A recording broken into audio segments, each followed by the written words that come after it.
Hello, guys. I'm Boston Hoops, and today we are going to be grading every top 10 pick in the 2023 NBA draft.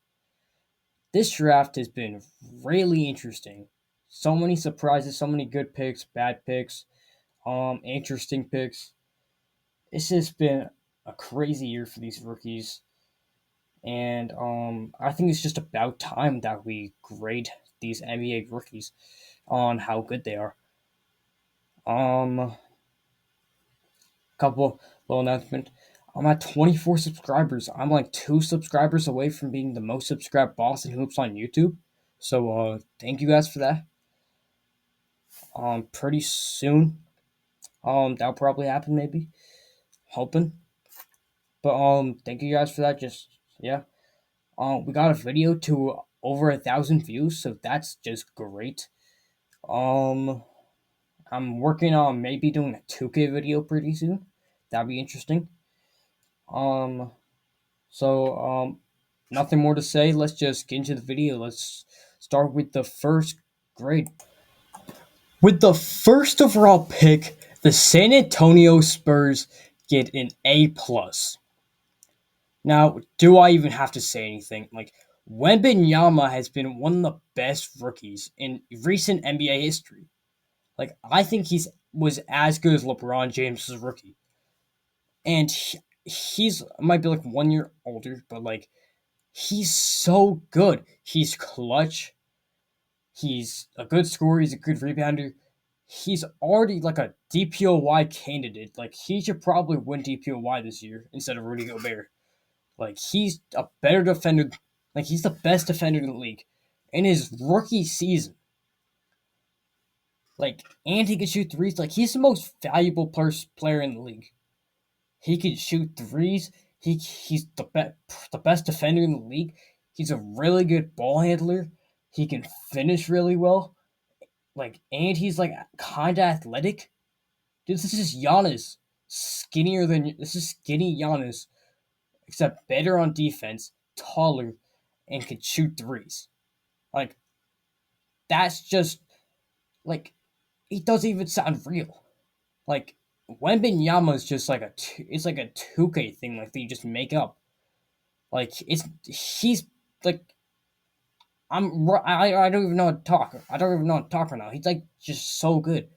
He's an alien. He's exceeded all my expectations. He has exceeded a bunch of other players' expectations. Like he's so good. But that's just enough talk about Wemby. I just keep hyping him up a little too much.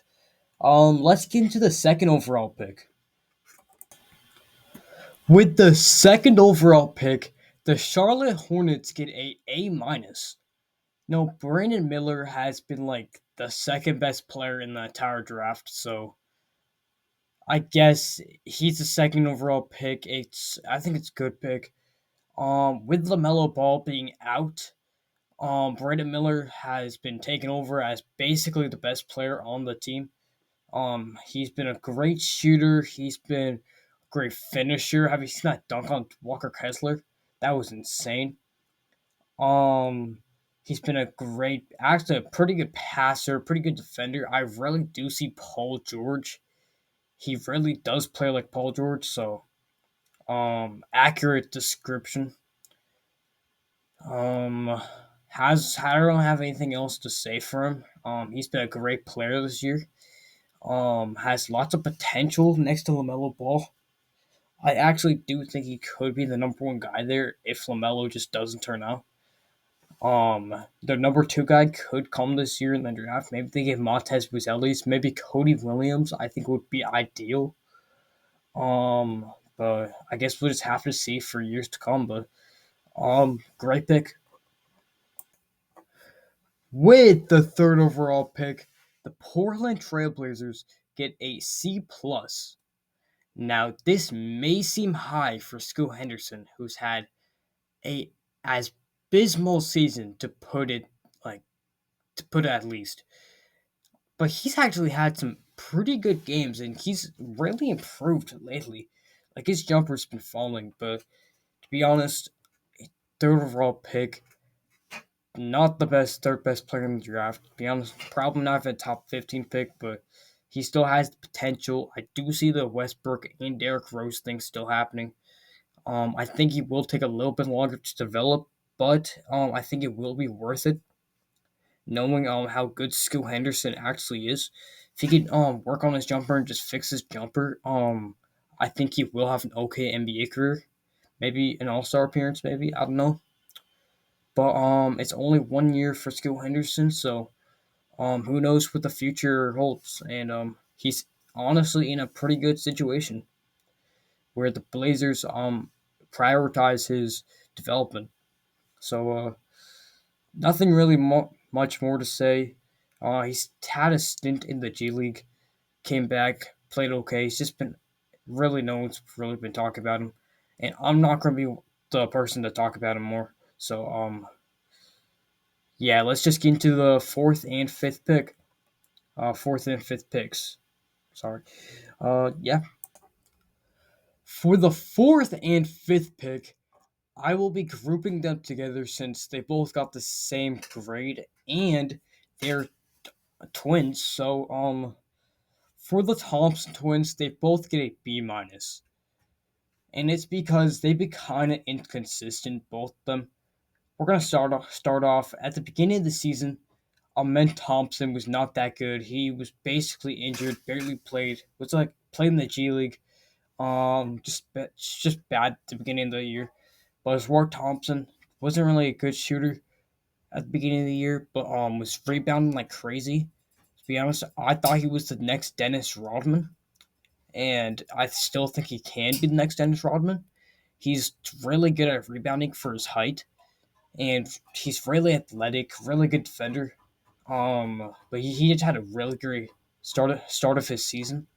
Then just fell off in the second half of the season. Um, has not been as good, but still okay. Amen Thompson has broken out in the second half of the season though, as the Houston Rockets went on like a 11 game win streak, trying to beat take the Warriors' last playing spot. And we have like 4 games left the season at the time recording this, and I don't think they're gonna take the Warriors playoffs playing spot, not playoff. So yeah, Men Thompson's been a great dunker. Human highlight reel to be honest. They are actually some of my favorite rookies to watch this year. So really talented players out of the overtime elite. Overtime elite is now like a new option. Lots of players done it. Two 2024 draft prospects, Alex Sarr and Rob Dillingham, did play in the G League, not the G League, the overtime elite at one point. So, yeah. And let's just get into the sixth overall pick. With the sixth pick, the Orlando Magic get a C plus. Now, Anthony Black has been one of the better picks of the top 10. I um I think so. He's been pretty good. He dropped a career high 23 a little while ago. Um, he's been a great rebounder. He's been a great defensive player. He's been a great dunker, great passer. Really good. He has really high basketball IQ.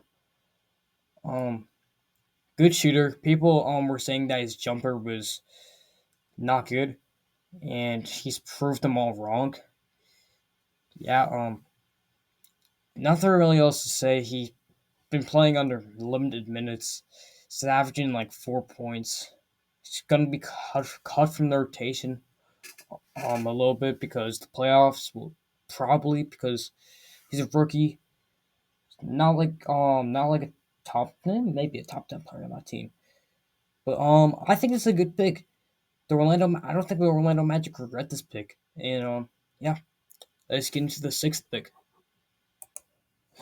With the seventh overall pick, it was Indiana's pick. Well, and then it was a swap. Basically, Jarace Walker and Bilal Coulibaly just like swapped picks, I guess. And Bilal Coulibaly was picked seventh, but went to the Wizards who had the eighth pick. It's confusing.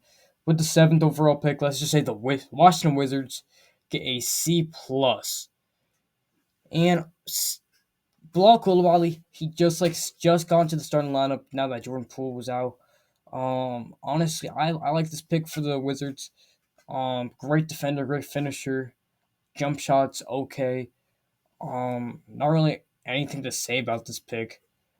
To be honest, I hated the pick at the time, but I thought it was like a top like a 25th pick or something, maybe like a 17th, 18th, something or somewhere around there. I thought like maybe like Nick Smith would go here, but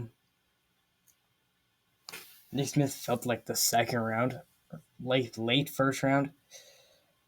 Um, but yeah, nothing really more to say. Nothing really anything about to say about Bilal Koulibaly. He's been okay. Um, Good pick for the Wizards though. They lost. They didn't get Anthony Black, but they got Bilal Koulibaly. He was basically as good, and I think he is younger. So, good pick.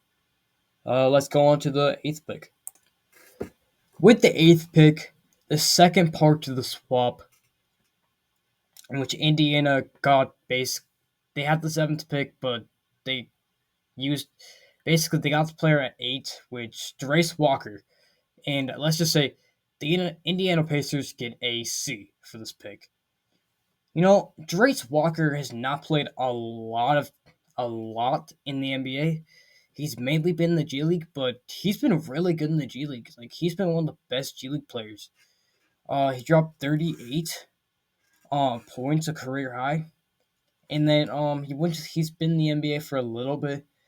I think he's gonna be he might play since Benedict Mathurin's out. He might play in the playoffs. If the Pacers like a playing team. Actually, they're like seventh, eighth seed, seventh seed, or seventh or sixth seed. So there's a chance they don't even make the playoffs because if they're seventh seed, they still have to fight for their fight to play. But yeah, I actually really do like this pick for the Pacers. He just hasn't shown too much. If it was my opinion, I do think if he played more in the NBA, this pick be like a B. Because I do think Jarace Walker is one of the most talented forwards in this entire draft class. Just hasn't played. He's known for his defense, but honestly, I think his like offense is just great. Like that's the point. I think he's one of the best like offensive forwards in the entire draft. I think next year he's gonna take a big step up. And this pick I really do like. It's just we haven't seen enough of him in the NBA. So I hope that we do next year. Let's get into the ninth pick. With the ninth overall pick, the Utah Jazz get a C minus. Now, honestly, I think it's the worst pick, the worst pick of the top 10, and I think he's the worst player of the top 10. Like, honestly, I've heard nothing about him. He's honestly kind of been playing bad. I've seen him in the NBA a few times. It's just all I've seen from him is just missed shots. I've seen some highly reels of him like dropping 13, but I haven't seen him in the G League. Like he's been in the G League the entire time, but I found like zero footage of him in the G League, other by the footage that I have here. So a mysterious player, I guess. I don't know.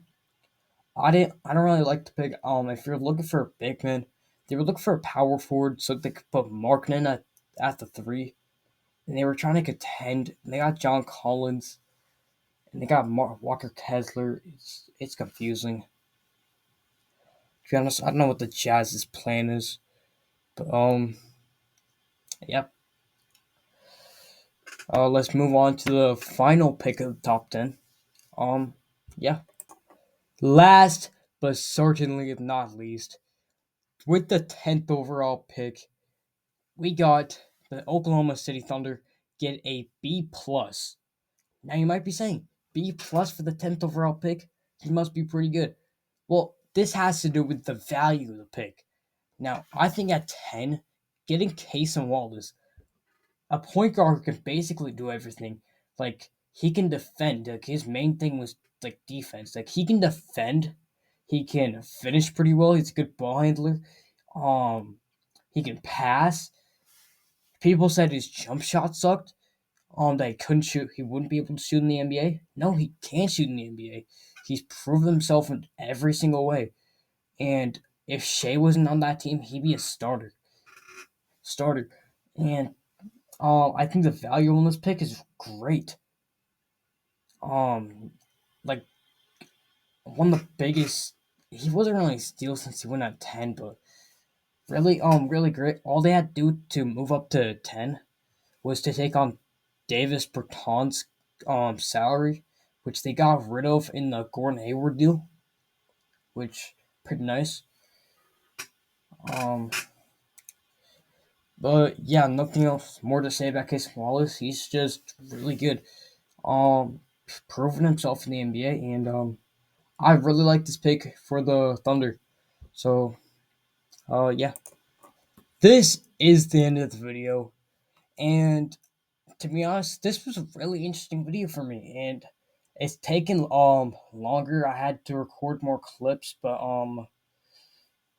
I like this new style of content. Let me know in the comments if you like the new style of content and if you watched to this moment, and let me know in the comments. But you know what else is interesting? How NBA history has been repeating itself. Now, I just made a video on how NBA history has been repeating itself, and you should go check that out. So, here it is. Should be coming up in a few seconds if it's not here already. But bye. Bye bye. This is the end of the video. Hope you enjoyed. Watch this video.